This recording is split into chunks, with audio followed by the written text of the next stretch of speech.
اداسی کی کوئی تو آخری حد ہو کہ جس کے بعد ممکن نہ رہے کچھ اور غم سہنا، یا پھر یوں ہو کہ غم سہنے کی عادت اس طرح کچھ ہو کہ سہ کر بھی نہ جنبش آبروؤں میں اور نہ ماتھے پہ بل آئے، شکستہ ٹوٹتے اعصاب پر طاری تکن نہ ہو، لبوں سے بے ارادہ آہ نہ نکلے، نہ دل ڈوبے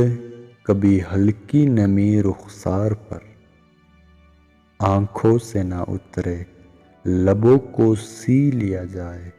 نمی کو پی لیا جائے، جبن میں اور تکن میں خاموشی سے جی لیا جائے، اداسی کی کوئی تو